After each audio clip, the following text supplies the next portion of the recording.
I'm not doing it. The figure, black on black, stopped and turned.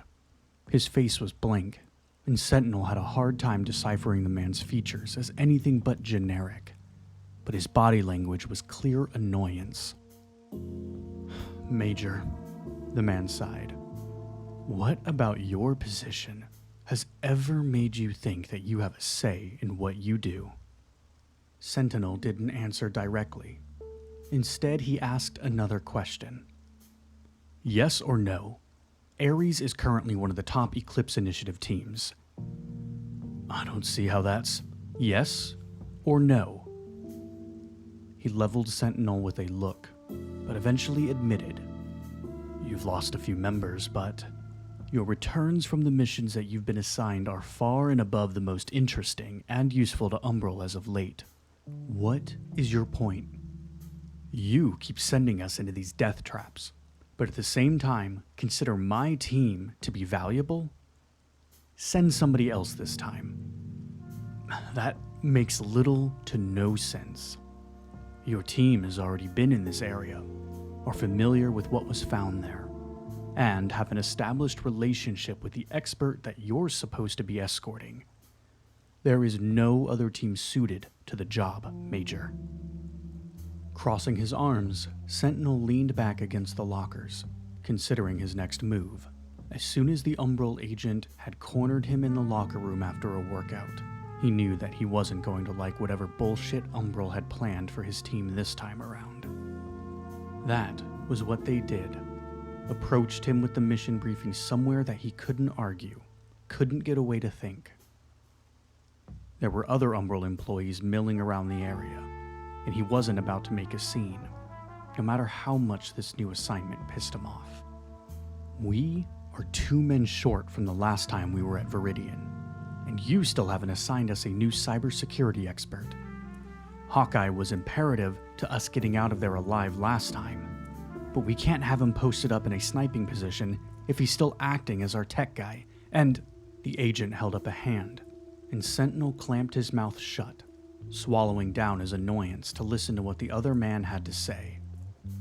You won't be going to the lab specifically, but we'll be investigating the surrounding areas. A sniper shouldn't be necessary for this assignment. Also, you didn't lose any of your team members at Viridian Labs, so there really isn't any reason for you to try and reject this job. You know that if you cause trouble, Ares will just be disbanded, and all of you will be assigned to different teams, right? We just fucking got back from Haven and... The agent seemed to raise himself to his full height, and his generic face became even harder to concentrate on. It sent a thread of cold through Sentinel. You're going, Major. You and the entirety of your team. There has to be something we can do to make accepting this assignment less difficult for you, so what is it? Sentinel swallowed and thought about the weight of his second-in-command in his arms. There is one thing. Are you sure we can't bring everyone else? He looked down at Aegis, dressed in dark green, sterile scrubs, her pale hair scraped into a tight bun on the top of her head. No. It was hard as hell to get these permissions. Then why me? The medic had a million questions, which he understood. After all, he had only collected her 45 minutes ago, and she'd barely had time to process what was going on. You, him, and Jester worked together for years before I was added on. Aegis. He blew out a long breath, fighting to find the words to explain it all to her. It wasn't like he could tell her that he could see every day the weight that his loss had on her, or the way her confidence had faded with each passing week, or even that he had nightmares, something that rarely happened to him, that consisted of nothing but her voice grating out the name Roderick, or the imprint of her knees in the ice made bloody from the hole in Cypher's head, where she had knelt to try and save Raptor's life. Jester would have loved to see him, and Sentinel knew that, but it didn't weigh on his soul like it did on Aegis's, if the demolitions expert even had one left, which was probably the best case. Sentinel didn't think he himself had a soul to speak of either. Jester doesn't need this. You do. It wasn't the answer she wanted. Her lips thinned, and she stared straight ahead at the steel elevator wall. You don't have to handle me with kid gloves. That's not what I'm doing. If you don't want to go, then fine, but she cut him off. I do. I want to go. Good. So do I. There was still tension in the air. How couldn't there be? With what they were going to do. But Aegis did her best to break it. At least somewhat. Green is your color, she told her commander, referencing the scrubs that he too had been forced to wear. Thanks. Wish I could say the same for you. Aegis snorted, and Sentinel held back a laugh. It would be the last shred of amusement either of them felt for a while. The elevator doors whooshed open, and there was a solemn nurse there to greet them. The basement hospital wing was painfully bright, everything pristine white and shining steel. It was a large, windowless area, but Sentinel knew there were only ever 10 patients on the floor at any given time. It was reserved for the most severe cases that Umbral had under their umbrella, or the ones that needed to be quarantined. The nurse didn't speak to them as she led them through the corridors. There weren't any of the softening measures that might be found at a civilian hospital. No artwork, gentle music, or signs of hope. It was utilitarian, and empty in a way he didn't like. The further they walked, the more Sentinel second-guessed himself, even requesting to see his teammate had probably set off alarm bells with the higher-ups at the Eclipse Initiative. Friendships, and any kind of interactions outside of work, weren't exactly encouraged, but they were tolerated for successful, veteran teams like Ares. Concern, though, was a different story. It was an indication of a bond that was above and beyond a simple workplace friendship, or the connection between soldiers. Umbral didn't want them to be worried about each other, or to really care, because that would inevitably mess with their abilities to work as emotionless, robotic individuals.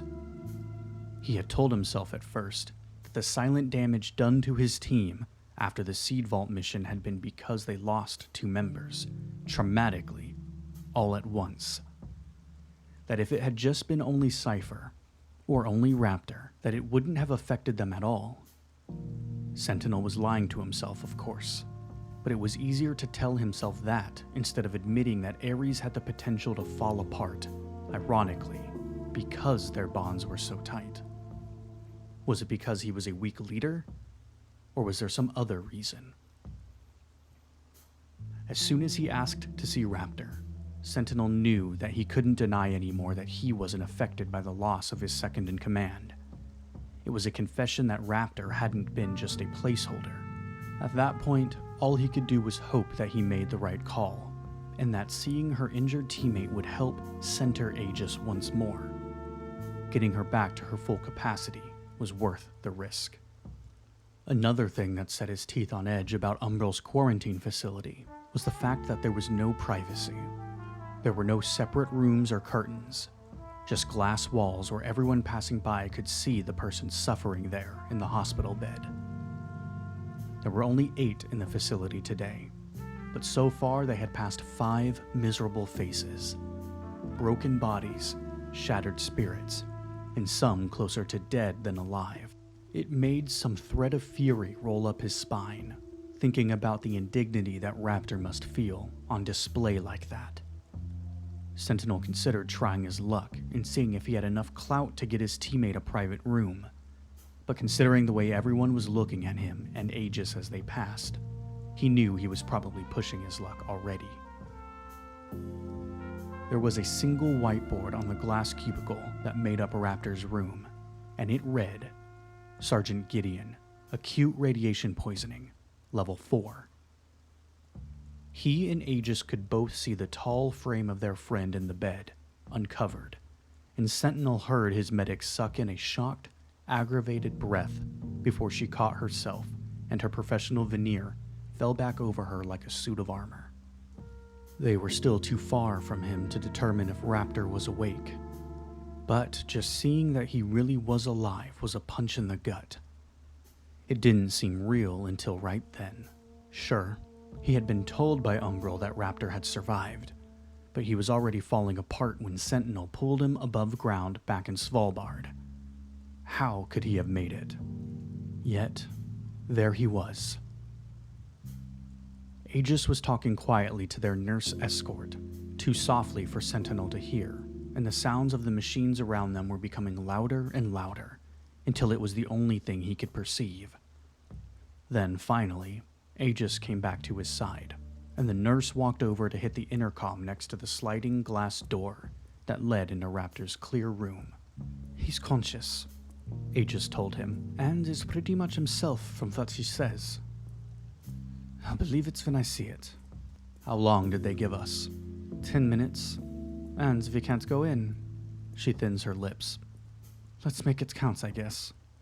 Major Delacroix and Corporal Alvarez, here to see you, the nurse said into the intercom, and the still form of Raptor stirred. Sentinel and Aegis walked to the glass, as close to his bed as they could, and looked on as he tried to raise himself to his elbows.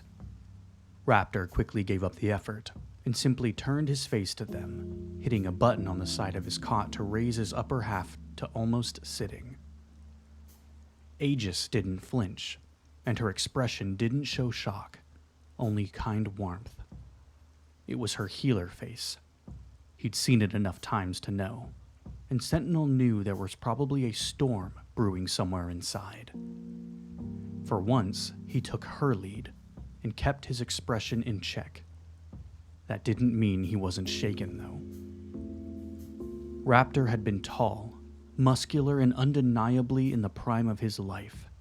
He had a smile that was brilliantly white, and warm, brown skin marred here and there by the scars that so many soldiers wore. When he had handed his second over to the Umbral medics, Raptor had been a sick shade of mud gray that had turned Sentinel's stomach. Now, he was thin, gaunt even. There was a pallor to his color, but he wasn't gray anymore, thank Christ. But when Raptor, dressed only in a loose-fitting pair of hospital pants, turned his head to look at the two of them, Sentinel noticed something odd. There were portions of his skin, his cheeks, part of his chest, his lower ribs around his stomach, that didn't catch the light like the rest of him did. It was dull and matte, and he swore that there was a pattern to every inch of him, both natural and matte, like a hexagonal grid. Sentinel only saw it for a tiny piece of a second, and when he blinked, the pattern was gone. Maybe he imagined the last part. He couldn't dwell on it anyway. Not with the look in Raptor's eyes, a tired, heavy relief. None of them could dream of calling their commander anything but his codename, especially in front of others. But Sentinel let it slide when Raptor opened his mouth and said, "Nathaniel, Alicia." His voice was barely familiar, like the crinkling of dry leaves. But it was still him. And by using their real names, he told them, without saying anything else, human to human, "My friends, I'm glad you're here. Fuck. Get it under control. Don't react." "Good to see you," Sentinel replied. Raptor, Aegis said, surprising both men. A tenseness passed over Raptor's expression, surprised that the medic, his savior, had fallen back on his codename so quickly. But the tension was there and gone in an instant. I'm sorry it's taken us so long to get down here. "That's all right. There wasn't much of me to see until lately." He inhaled slowly, a million unspoken things hovering there. Instead, though, Raptor asked, "So, I heard that you two had to sleep over with an underwater cult." Despite himself, Sentinel smirked. "Yeah, you could say that. You want a quick rundown?" "Hell yes, I do. Anything is better than staring at nothing all day. All right, I think we can manage that. The staff in the quarantine ward gave them more than 10 minutes. Sentinel and Aegis didn't rush their story either. If anything, they dragged it out as long as possible. It was vulnerable and raw, even when they laughed. For the first 24 hours after he was told what he was going to have to do to pay for his life being saved, Howard Brighton considered simply killing himself to escape. The following day, he decided he didn't want to die, but that those Umbral assholes were going to have him in a straitjacket if they wanted to get him on the plane back to South America. And then the next, Chimera stopped talking to him. The silence threatened to make him lose his mind. It was beyond any sort of pain he had felt being burned to the bone by white phosphorus, beyond any fear he might have felt when Chimera first started speaking in his mind. He had gotten so used to the second presence in his mind that it felt like half his body was gone when Chimera went silent. It wasn't like the alien had been speaking any sort of sense, but there was a desperate, searching feeling to its tendrils in his mind. There were days he thought Chimera wanted to own him. Others were sure it couldn't wait to kill him. But most of all, Chimera didn't want to be alone. So when Howard finally was alone, he found the reality of it distasteful. That wasn't the only weird thing happening to him either. Umbral didn't give him any time alone, but every third or so guard he would be given was off. His strange behavior had been something he could write off at the beginning, but when one of the guards leaned over his shoulder and whispered his name over and over, it was a bridge too far. Still weak, he spent his nights in the hospital wing. On some nights, when he woke up to seek out the restroom or a cold drink, he was positive he saw clusters of nurses and doctors in the corners of the dark hallways, all standing in a semicircle, and all humming. So, Chimera was silent. Umbral agents and medical professionals were acting strange, and Howard was being told that he would be going back to the place that had nearly been his grave.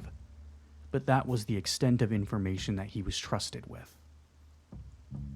His bioprinted skin itched like mad, baby pink against the tanner skin of the rest of his body, covering where he had been burnt so severely he should have died from shock alone. But his body didn't reject it, which was a miracle, and his arm that had been all but destroyed was, for the most part, whole. Sensation wasn't perfect, and it was pathetically weak, but it was there. And Umbral made him one more promise, if he was able to help Ares succeed on their next assignment: a bionic eye, to fill the empty socket in his head. Depth for his sight once more. It wasn't enough of a draw at first, but when everything else started to add to it, the eyes started to sound better and better. That, and from what he could tell, none of the Ares members he would be with had whatever mental issue was affecting some of the other Umbral employees. There was a large part of him that would still rather die than go back to Viridian, but the part that wanted to live, and the part that wanted to know why Chimera had left him, was louder. So, Howard boarded the plane heading for South America with Ares, and hours later, the SB-1 Defiant, the same one that had pulled him out of the jungles months earlier. He let them dress him in body armor, and sat between the terrifying soldiers as the chopper blades cut through the air, taking him home.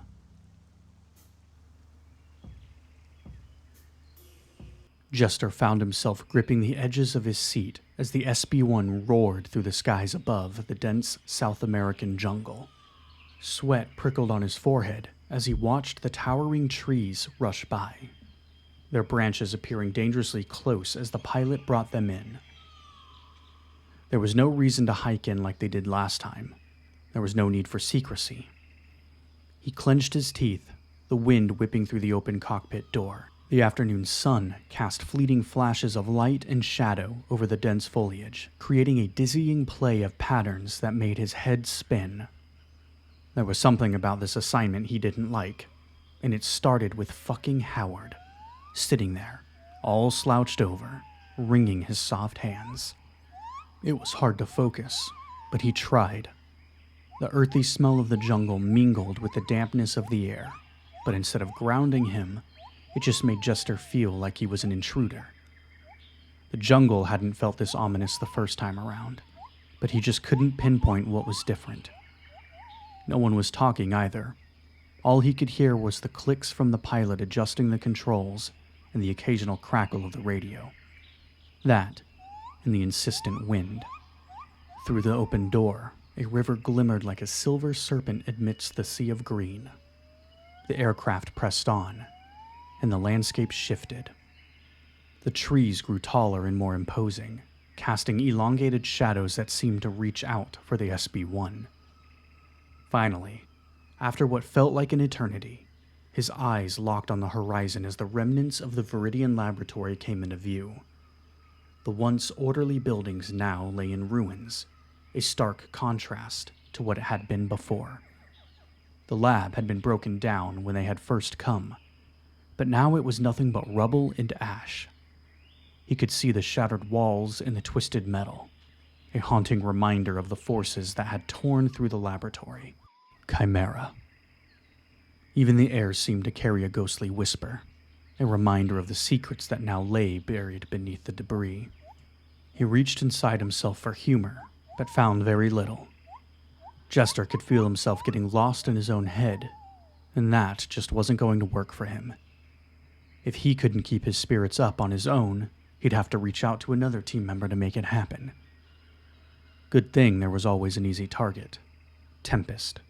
Her helmet and mask already on, her spine ramrod straight. Jester pushed his own gas mask up over his helmet. Psst. Tempest. Is this your first? She ignored him. So did everyone else. What a bunch of losers. Jester leaned back in his seat and refused to drop the joke. It's just so cool that you're allowed your first babysitting job. I'm sure Howard will be good for you, especially if you read him a bedtime story. Ares continued to ignore Jester, besides the red that he could see creeping up Tempest's neck under her mask. But the biologist alongside them wasn't as easily deterred. I know, you think that's funny, he drawled, his voice slightly distorted by the way the scarred half of his mouth pulled. But I'm one of the top exobiologists on the planet, and blatant disrespect is not needed nor appreciated. Jester, who in his own field could go toe-to-toe with the exobiologist any day, just grinned. Well, sorry, sir. I'll try to remember who exactly I'm in the presence of. Howard had to raise his voice to be heard over the propellers. Do you think I want to be here? Going back to this place? You acting like a frat boy is just rubbing salt in the wound. I have to give you credit, man. For as fucking helpless you are, you've got balls. Howard's upper lip curled, but he didn't say anything else. It was a decent distraction, but Jester still didn't feel like himself. Ares felt put together like a bad game of Tetris, technically fitting, but leaving a lot of gaps. Right. Let's go over the assignment one more time before we land, Sentinel spoke up, breaking the awkwardness. Umbral has reason to believe that something in the Viridian lab ruins is altering the local flora and fauna. After losing some of the civilian recovery crews they hired, Umbral sent in an Eclipse recovery specialist team, and they didn't come back either. Tempest grunted. Which team? Wings, Sentinel said, sparing a look at Howard and adding, Warfront Intelligence and Navigation Ground Specialists. There were 6 of them, and it should have been plenty to finish cataloging the site. They lost contact after 3 days, and haven't heard from them since. Their tracking implants are still active, but Umbral reports they have been moving erratically, and in nonsensical patterns, so one possibility is that there is some electromagnetic interference in the area. Our job is to go in and find out what happened to Wings, but also retrieve any samples they collected before they went radio silent. Wings reported a lot of changes in the wildlife and plant life in the area, which is why Howard is with us. Before Howard had joined them, Sentinel had told the rest of the team the second reason the exobiologist was with them. It was because there was a thought among some of the doctors that took care of Howard that he might retain some sort of connection with Chimera, and despite how much none of them wanted to deal with the extraterrestrial anymore, its hypothetical fingerprints were all over what was happening at the Viridian site. Extract any living Eclipse Initiative members, and retrieve anything notable. We're considering this a dangerous assignment, so we're going in hot. Take no chances, especially with Howard. Got it? They all gave him the affirmative, as the chopper began its circular descent. As always, the instructions were painfully, ridiculously vague, but at this point he was used to it. Jester carried his usual gear, as well as the ampule launcher he had brought to Viridian the first time around. They were going to be in the forest for the majority of the job, so he wasn't sure how useful he was going to be this time around. But Jester had a feeling that things were going to range between interesting and screwed up beyond recognition. It was never a dull day being part of Ares. Jester felt the heat hit him like a slap in the face the second he stepped out of the chopper. Behind his gas mask, he sucked in air, desperate for the go-ahead to take the damned thing off once it was confirmed the air was clear. It should be, considering they were just in the middle of a rainforest and not someplace insane like a damn underwater habitat. But the last team had reported some sort of intangible barrier surrounding the area. The Defiant hadn't had any issues landing, so he thought it was probably bullshit. But he also wasn't looking to die an embarrassing, suffocating death. They took their positions, Sentinel on point, then Jester and Aegis, and bringing up the back were Hawkeye and Tempest. Sandwiched between his row and Hawkeye's was Howard, his own gas mask covering his round face. His gear was protective, but lacked the weaponry, bells, and whistles that the actual Ares members' uniforms had. And the poor guy moved like his body armor weighed 1,000,000 pounds. He had a pack of all supplies he might need, basically a tiny mobile lab. But it had quickly been decided that Hawkeye would carry the thing. Howard wouldn't make it a mile if he had to. Not that he could blame him, really, because this place reminded Jester why they called forests like this green infernos. The trees and vinework crawling above them were as inescapable as a wildfire, never-ending and all-consuming. Nature had even begun to take over what was left of Viridian already. Stones were covered in moss and kudzu, as if the greenery planned to break the rocks down into dirt once more, just like they had been at the beginning of eternity. There was no sign of the civilian teams or wings either, as they cleared the area foot by miserable foot. Since the place had all but caved in, the basement laboratory where Chimera had been was full of debris and impossible to access. What was easy to reach, though, was the black, scorched earth where he and Hawkeye had burned the Chimera to the ground. Howard knelt, motioning Hawkeye over to give him his bag, and began to collect a few samples from the char. Ares formed a circle around the scientist, and he found himself next to Tempest, who was shifting from foot to foot, her Scorpion Evo SMG in her hands. He saw her stiffen when he started to talk, but she quickly went back to normal once she realized he wasn't being an ass for the second time in an hour. "Have you noticed this barrier they warned us about?" Tempest shook her head once. "No. I think this might be a case of mass hysteria or something, because besides the lab, there was nothing weird about this place last time we were here." Jester's voice was deadpan. "Temp, we torched a fucking alien." "I said besides the lab," she huffed. "You know what I'm trying to say." Yeah, I get it. "So you think it was all mental then?" The civilian teams and wings both? Like you just said, the Chimera thing was from another planet. Umbral might not say it out loud, but Howard over there has alluded to it pretty strongly. She jerks her head towards the exobiologist. The thing is, extraterrestrials are supposed to be brain-breaking, right? They fried all that Lovecraftian fear shit out of us during our training. She holds her finger to her temple and spins it in a circle. So we didn't panic when we saw it. At least not fully. But if there was something alien left behind, it might have cracked the minds of those other teams like a walnut, you know? Wings did the same training Ares did, he pointed out.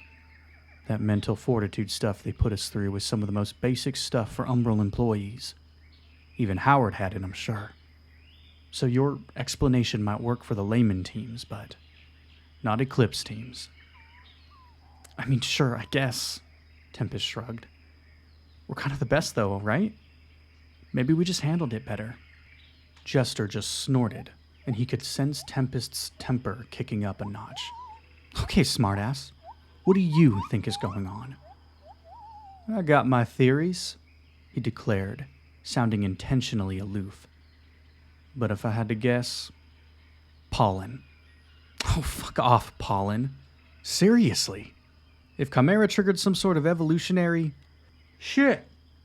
Everyone whipped around to Howard, who was scrambling backwards from the burn piles, jerking his rubber gloves off frantically. Ate through it, he yelled. It ate through the gloves.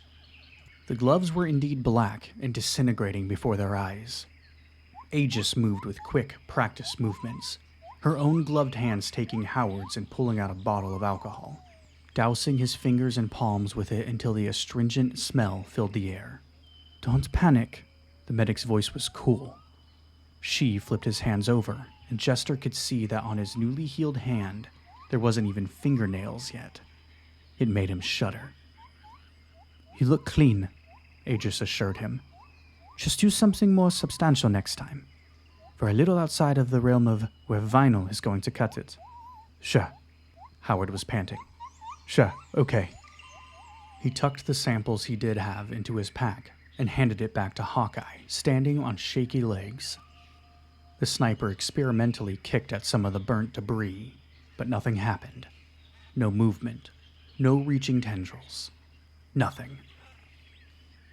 Ares cleared the Viridian site, what little was left of it, and Jester reminisced on the final fight there in the courtyard.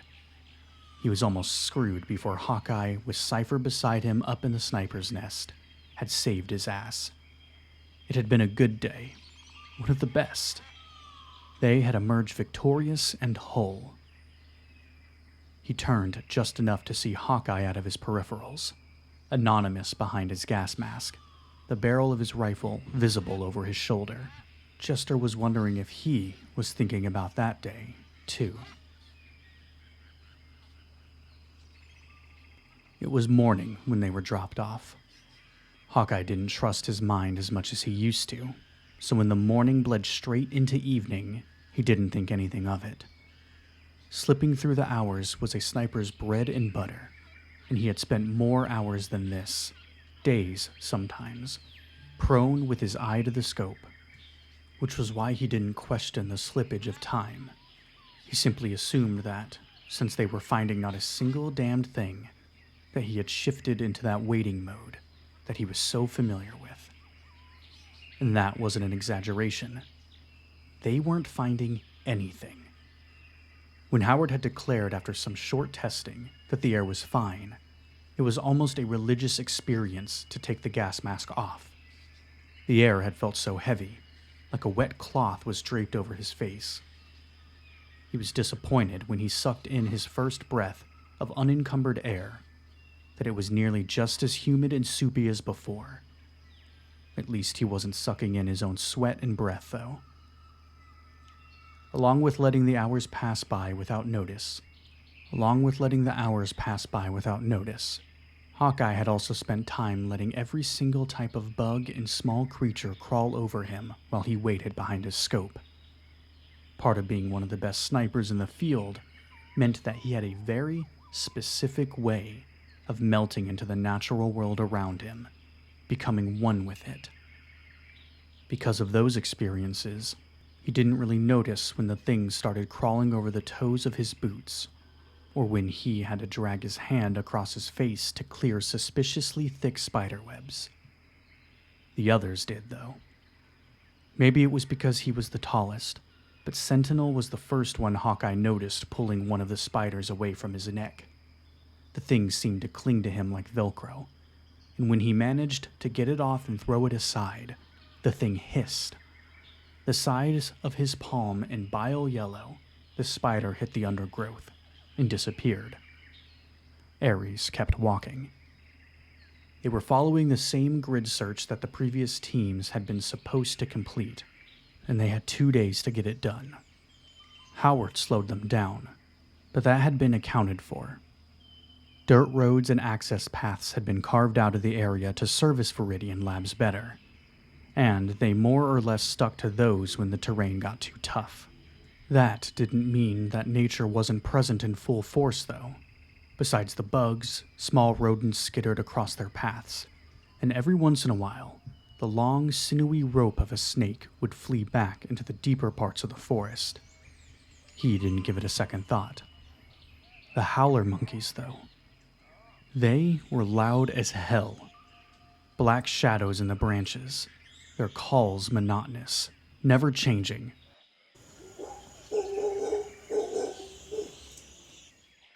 That echoed through the empty spaces and pressed against his eardrums. Although morning had passed straight into evening, the evening lingered on and on.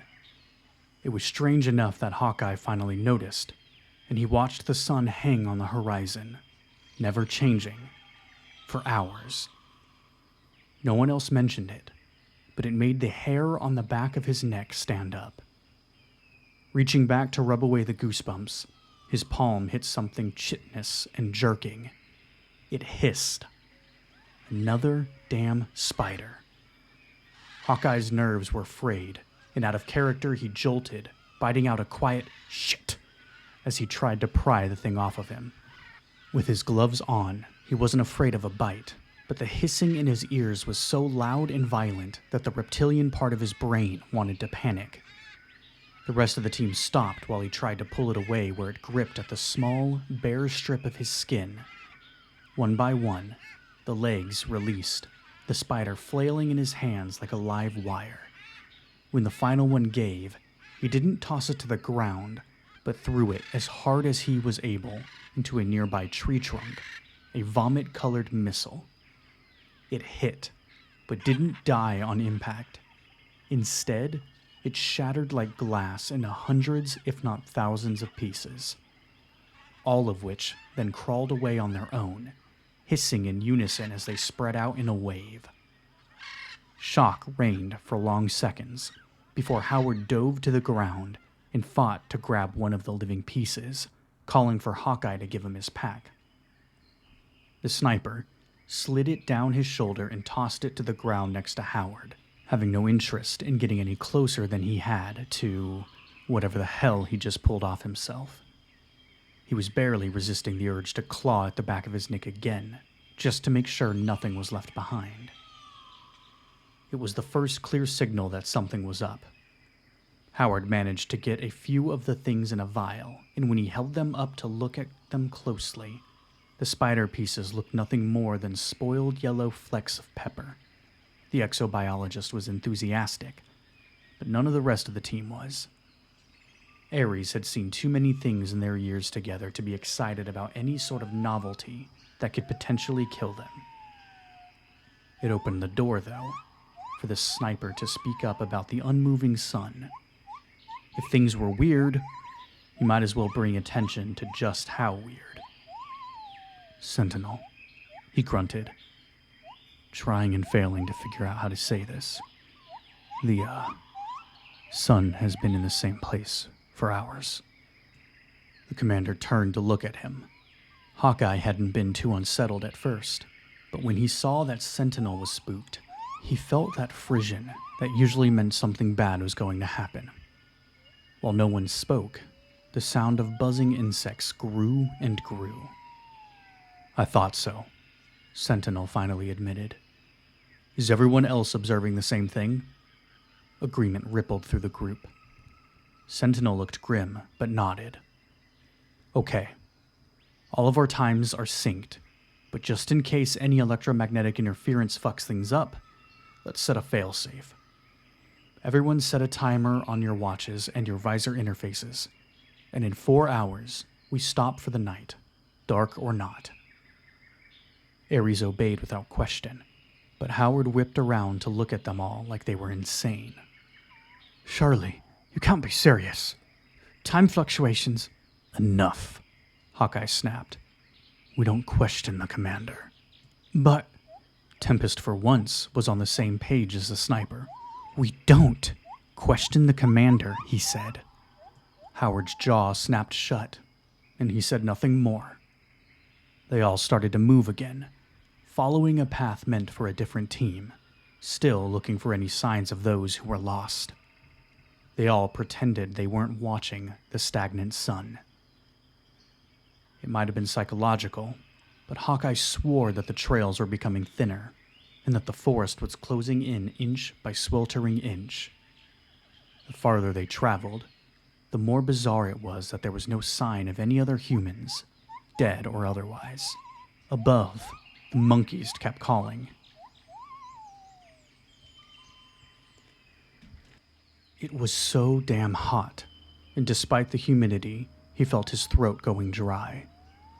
Hawkeye didn't stop walking, but pulled his canteen from his side and lifted the metal vessel to his lips.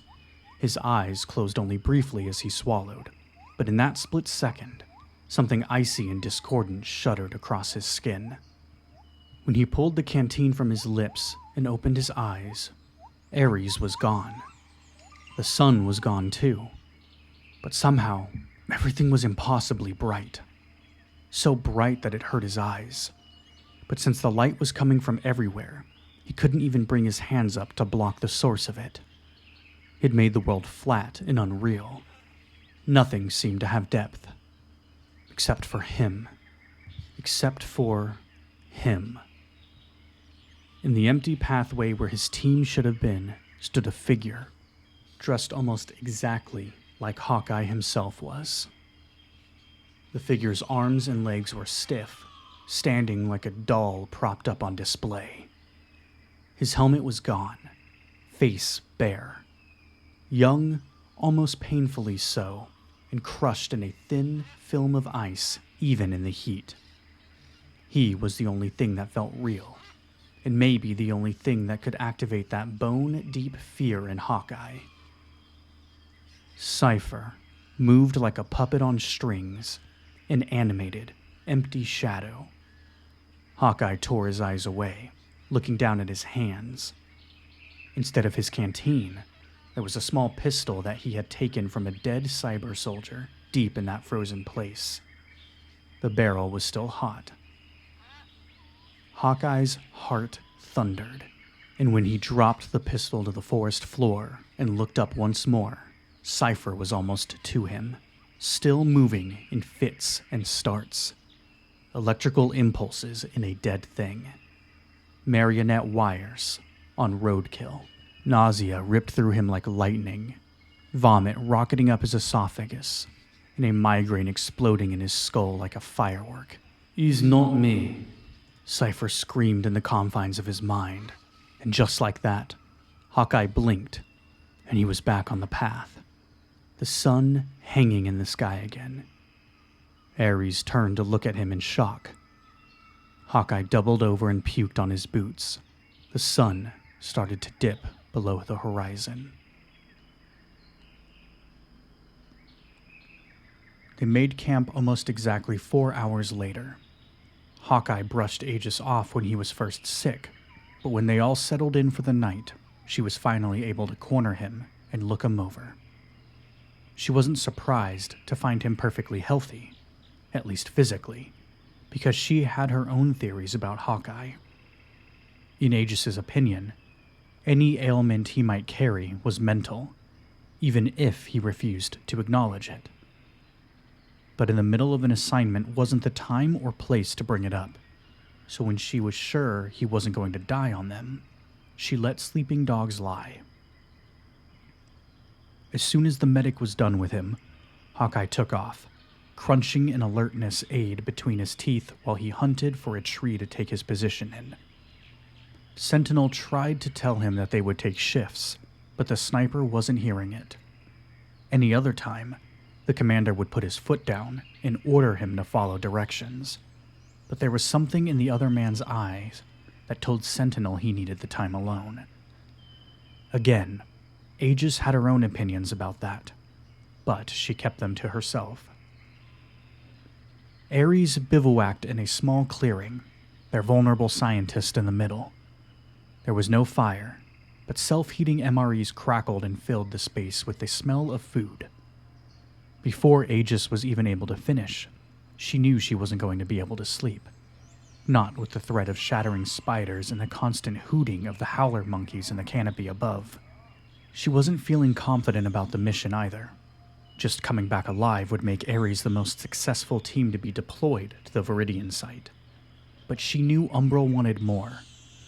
Some charred pieces of chimera and a vial of spider bits weren't going to endear any of them to the upper echelon of the megacorporation. And that was because there was an ugly truth about assignments like this one that nobody ever spoke out loud. Ares wasn't there to discover the fate of the other teams, or even recover them. They were there to ascertain and then incapacitate or destroy whatever had wrecked the earlier teams, and return it to Umbral. It was foolish to think the company cared one bit whether entire teams lived or died.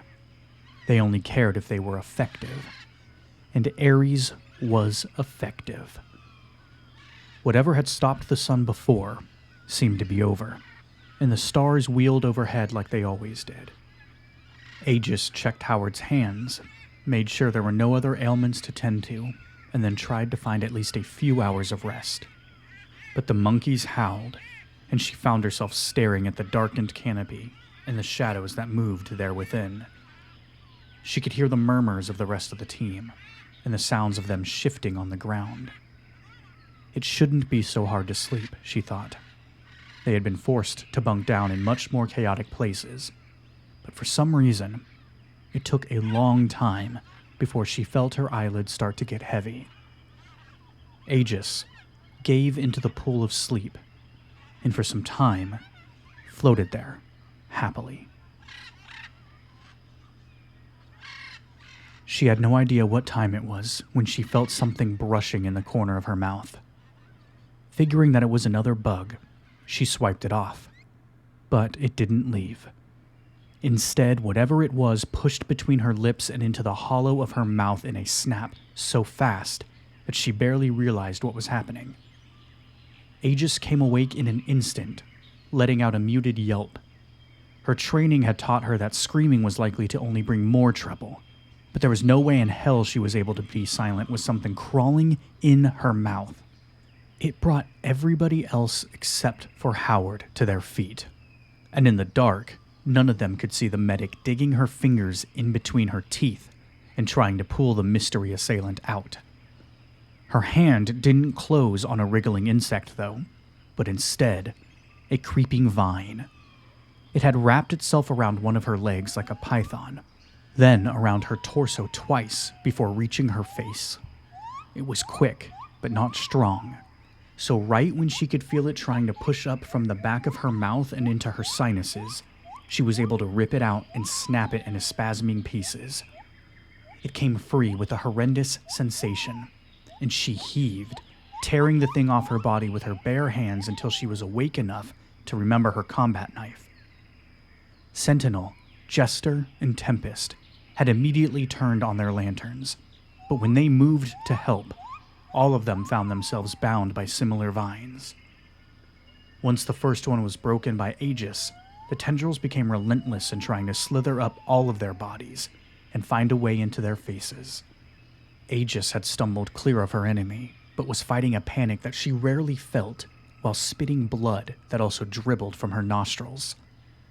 Tempest and her ultra-sharp blade were free first, and moved to free Howard, who was only just waking up and covered in more of the plant vines than anyone else. Sentinel pulled the ones assailing him off with snaps and jerks. With his hands occupied, he had to give a verbal cue, but it was immediately understood. "Jester!" he bit out. "On it!"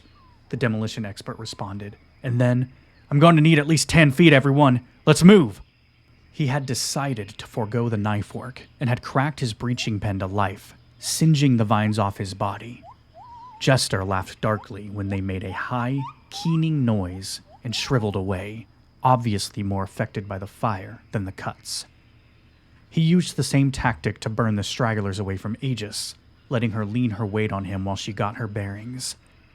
Tempest had Howard free, and the two of them, plus Sentinel, retreated from the wiggling, green snake pit of vines. Aegis shook the shock off, and they all reached the correct distance away as a group.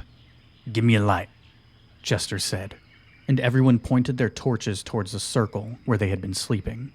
Whatever the things that were so desperate to get in their skulls were, snapped and flailed in one mass, like they were trying to form some sort of shape, but unable to decide what. Aegis thought she could see the rough silhouette of a person, then a bear, and a jaguar, but the vines never managed to complete a shape. It was always just the idea of something. In the white shine of their flashlights, Ares watched as Jester pulled the miniature ampoulement launcher he had only used once before, there in the same jungle months ago, and fired a round. It caught the light like a tiny star while it arced through the air, landing on the undulating plant mass and igniting a white-blue punishing fire. She felt the heat of it on her face. The vines screeched and hissed, and the sound of it hurt Aegis's heart, as if the things hadn't been trying to probe her brain minutes before. Howard was blathering about a sample, and Tempest jerked a finger-length piece of vine from where it was stuck in her shoelaces. Hawkeye still had the exobiologist pack, though, and with a look of distaste, Howard shoved it in his pocket. They watched the fire for a moment, the self-contained burns dimming soon enough, until it was just embers. All of the team had clipped their helmets to their belts before sleeping, just for situations like this one. Each of them pulled them back on while they listened to Sentinel calling for Hawkeye over the comms. "Oh shit." Aegis came to the realization all at once. "He was supposed to be on watch." "Yeah, I saw it." She heard Hawkeye growl down the comms. "What was I supposed to do? Shoot her in the neck just to take out a vine?" Sentinel's jaw was tight. Hawkeye was on thin ice with his commander. "No, but you could have warned us." There was the static crackle of silence for a second before Hawkeye responded. "It happened in less than a minute. By the time I could have even considered loading an incendiary round, Jester had the whole place on fire.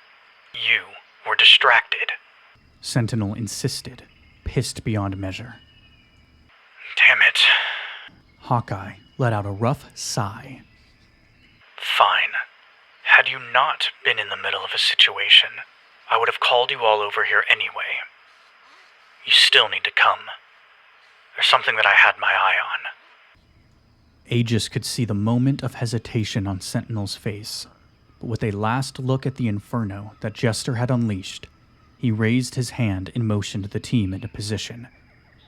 They set off for Hawkeye's location without another word. Implicit trust was one of the things that made Ares function as spectacularly as it did. So Sentinel was deciding to trust Hawkeye, even if he had his reasons not to. The team powered off their flashlights, flipping their visors down and activating night vision. Tempest quietly instructed Howard on how to follow suit. They weren't far from where Hawkeye was posted up, and before long, they could see his form in the branches in a tree up ahead, his enormous rifle in position, and aimed towards a small clearing where the jungle gave way. Readying their own rifles, Ares took a knee at the tree line and looked out at whatever had been striking enough to distract their sniper, even for the brief second it had taken the vines to make their move back in camp. Hawkeye's voice came over their comms again. They came out of the jungle not too long after I took my post, but didn't move for hours. It wasn't worth noting until just a few minutes ago when they started moving. That's what caused me to look away. He didn't need to say anything else. They could see what he was referencing. There was a herd of marsh deer, nearly 20 of them, in the clearing, 2 of them with towering antlers. They were eerily silent, but that wasn't what was strange about them. Aegis held her breath while she watched them move in a shambling, spasmodic walk. Backwards. Some threw their heads, snorting, while others managed to paw at the ground restlessly between lurching steps. But other than those few signs of discontent, all they did was trudge backwards, looking terribly wrong. Then, one broke from the pack and bolted forward, trying to escape whatever was happening. It almost made it, but before it could disappear between the trees, it crashed into some invisible barrier. Ares could hear the snap of its spine from where they were, and the pathetic, mewling sound the paralyzed thing made. It disturbed her, but Aegis knew that in the large scheme of things, it meant nearly nothing to them or the mission. Quietly, Sentinel confirmed with Hawkeye that he had gotten a recording of the phenomenon, and told the sniper to come back down and join them so they could go on. The idea of rest was long gone. Something was certainly wrong with this part of the jungle, but she was almost positive that there was nothing left of the previous teams to be found. So, Ares would finish their mission with whatever hours of night and then day was left, as fast as they possibly could. And that's what they were in the process of doing, ignoring the scraping sounds of the deer going backwards and the groans of the paralyzed doe. It was then that those groans changed, so clearly that none of them could deny it. The bleating changed pitch, and from that long, muscular throat, the deer cried a garbled series of words. Help! Oh, help! Hurts! Aegis felt her stomach roll at the horror of it. Sentinel motioned to Hawkeye to stop his descent, and while the deer cried out, the sniper aimed his rifle and fired a shot. It rang out, impossibly loud in the small clearing, and snuffed out the inhuman cries with it. Tempest told herself that she was unmoved by the sound of a woman's voice coming out of the marsh deer, but she still flinched when Hawkeye sunk a bullet between those wide-spaced eyes and put the thing down. That should have been the end of it, but nothing was ever easy for them. So fast that she was barely able to comprehend it, the same creeping vines from before erupted from beneath their feet, hundreds of them, and they shot forward.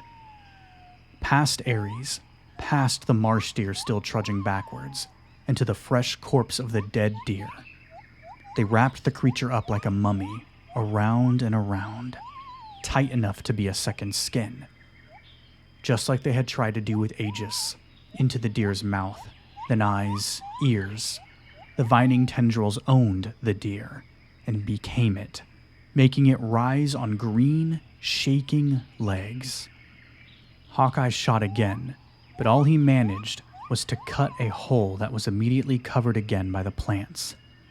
The possessed deer bucked and launched itself through the crowd of its former peers, bashing its skull into them and knocking them off their backwards path. The night became chaos. "Exterminate them all!" Sentinel yelled. There was no point in being quiet anymore. Once the deer was knocked off its path, it tried to bolt, like the first had, but the ones that were still living couldn't escape the invisible barrier that held them. Not all died when they hit, but when another did, the vines came for it, too. In that way, each creature rose again, and undead, the barrier did not hold them. Everything fell like dominoes. Ares moved like clockwork. Tempest pushed Howard behind her, forcing him to his knees and commanding him not to move until she told him to. Then, they opened fire, fanning out across the edge of the clearing, with the goal being to move them into as tight of a cluster as possible so Jester could set them alight. Normal ammo didn't kill the undead, but it pushed them back. It quickly became clear that it wasn't the vine-covered deer that were the real danger. They bucked and flailed, but quickly enough the undead took off through the jungle at an astonishing speed, disappearing. Those still living, though, were frantic, one by one that were knocked out of their walking trance. And once all of them were out of the haze, whatever invisible barrier that had held them vanished. With no real way to escape the barrage, Ares took down the still living deer, putting them out of their misery as quickly as possible before more human voices could crawl up their throats. Once the vines had raised them from the dead, they took off, like all the others, bolting mindlessly through the trees. It wasn't until the heavy boom of Hawkeye firing anti-material rounds that any of the vine deer actually fell. He fired the explosive bullet into the center mass of the things, and they exploded, guts and greenery flying. The damage was catastrophic enough to bring them down, and keep them down, but by that time most of them had fled. It was an incredible showing of strength and accuracy that the sniper could fire those rounds from his precarious position in the trees, and he took down 5. It would be enough for Umbral to collect anyway. They would have their specimen, and whatever person's voice was inside of them. Tempest tried not to look at the eyes, wide open in death, and oddly human. It was hard not to, though. The sun was rising. "Let's get this done," Sentinel said grimly, "before whatever's going on here gets too big to manage." They gave Howard 5 minutes to investigate the bodies, and he looked shaken when he was finished, but said nothing. Ares fell into their normal formation and advanced, all of them more than ready to finish their grid search and call for extraction. Normally, Tempest was glad for a fight, anything to get her blood pumping. But when things slid away from the rules of the world as she knew them, she started to get uncomfortable. She knew how to face an army, but not monsters made from the earth itself. As they hiked, the jungle seemed to close in on them, tighter and tighter. There were trails cut through where the vine deer had fled, and they took advantage of them where possible. Ares stayed prepared, rifles at the ready, and covered as much space as they could with Howard slowing them down. Tempest felt an unease prickle at the back of her neck when she noticed that all the deer trails had converged into one, which meant they were going to where the undead ungulates had fled. She breathed through the fear, settling into herself and the identity that she had created. Fearless, strong, deadly, unbroken. She shut out the howler monkeys hooting, the sound of the wind in the trees, and the croaking of frogs. Tempest lived in the moment, content but alert, until the jungle ended at the bottom of a towering cliff face. It was the smell that hit her first, rot and damp earth. As they got closer, Ares could feel the cool breeze coming from the center of the cliff face, and once they were close enough, they saw the cavern. Half concealed by overgrowth, it might have gone unseen, or at least been skipped over as unimportant if it wasn't for the bodies of the deer at the cave's mouth. All 15 of the vine deer that had escaped lay crumpled on their sides, the vines that had covered them having peeled away from their bodies and were leading inside. The tendrils stayed connected to the carcasses, though, and the deer were hollowed out and desiccated already, like the flora was sucking them dry and feeding into the cave. The cave's yawning darkness seemed to absorb the light, leaving only an inky void. Still, She and the rest of the team might have been able to enter just enough to document the place. Maybe have Howard take some scrapings of lichen or something, and leave. Except there at the entrance, haphazardly lying in the underbrush, was the first sign of human life. Gear. Body armor, weapons, and even boots, almost identical to what Ares themselves were wearing, all piled up like trash. Wings, Sentinel said heavily. Going in, boss? Jester asked. Sentinel couldn't look away from the gear pile. Yeah, let's do it.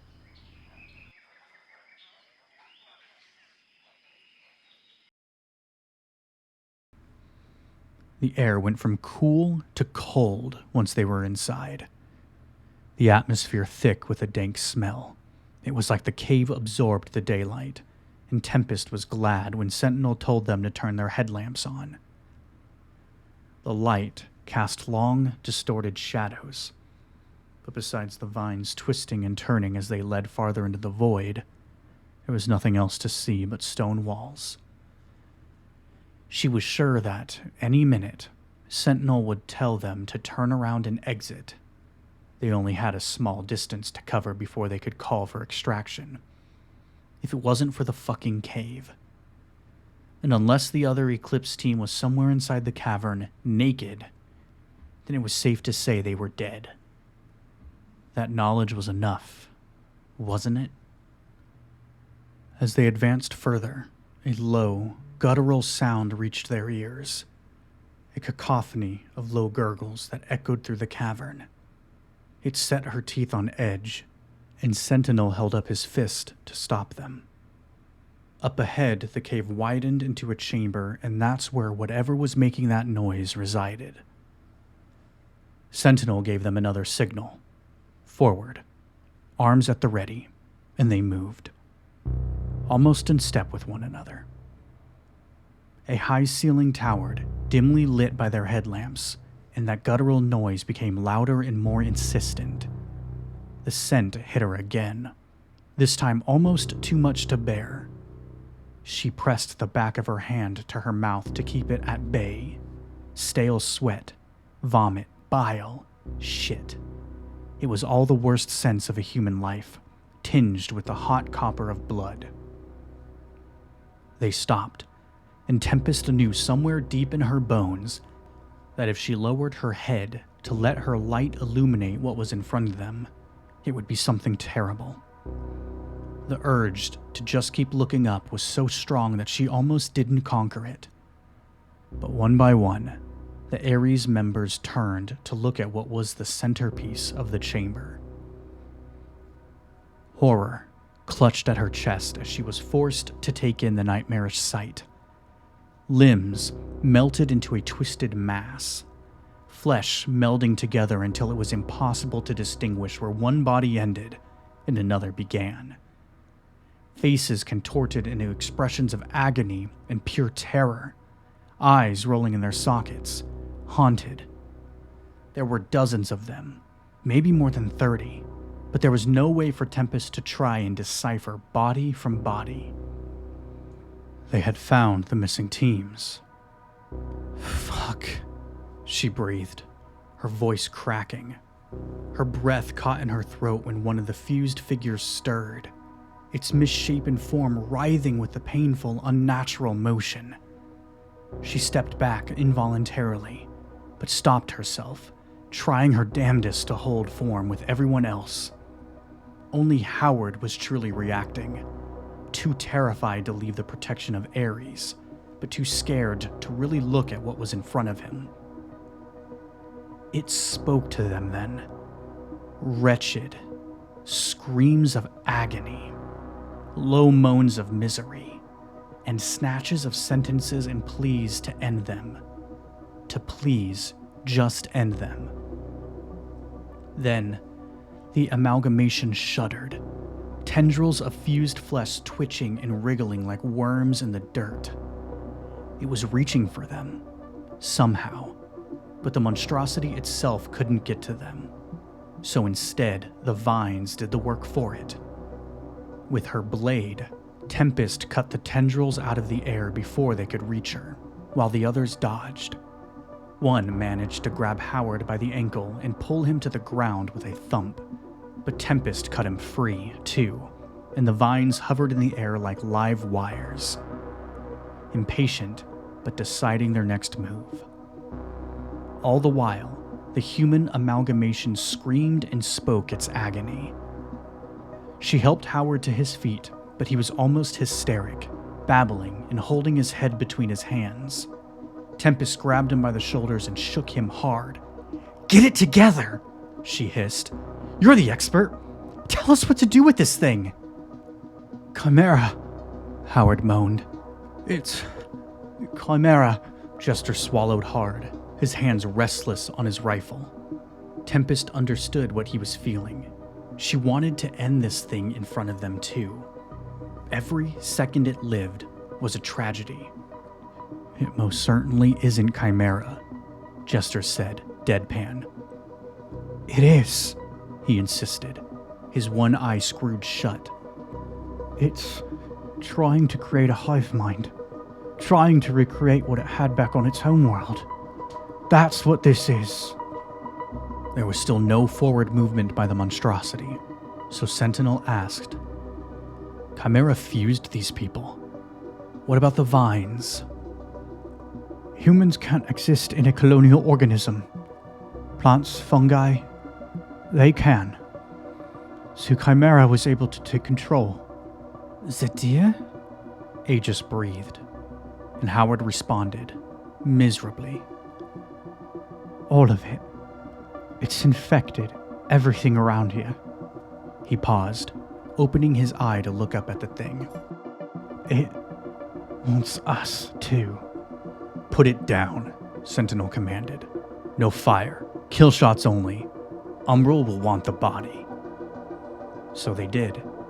Tempest fighting the vomit in the back of her throat as she aimed and fired shot after shot between the sets of eyes on the monstrosity she could find.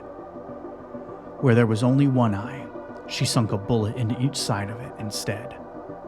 The vines flailed again, but Jester had ignited the breach pin and held them back, scorching them as they got too close while the rest of the team put Chimera's failed hive mind to rest.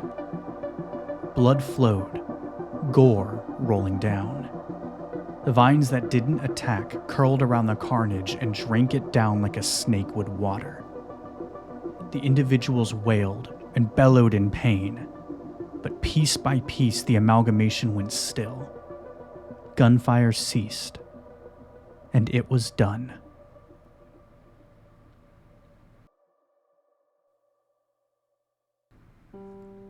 Howard took so many samples that Hawkeye complained about the weight of the pack, but it still wasn't enough. He needed all of the fused human monstrosity, and maybe, if he was lucky, Umbral would bring it back for him. For the time being, though, he had to settle for the pieces he had taken, following Ares out of the cave, his skull pounding so hard that he was shocked his head was still in one piece. When they came face to faces with the fusion, he could feel the intense pressure of Chimera trying to press into his consciousness.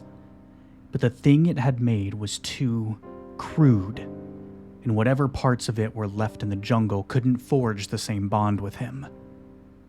When Ares destroyed it, the pressure stopped, but the headache remained.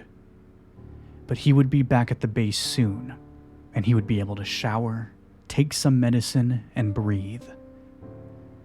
The light of day felt like a miracle, and he didn't even mind the hooting of the howler monkeys above. Feeling the warmth on his face was so blissful. They were loud, though, and had followed them the entire time, calling the same call over and over again. Maybe it was the blood that the Chimera vines had drank, or maybe it was the energy the Chimera was expending on the fusion was free again. But the hoots were clearer this time, longer, more drawn out. 2 syllables even. Howard looked up into the canopy, saw the shadows of the monkeys there, and when he listened closer, his vision went fuzzy at the edges. Instead of "ha, ha," The Howler monkeys called for him. Howard, Howard, Howard.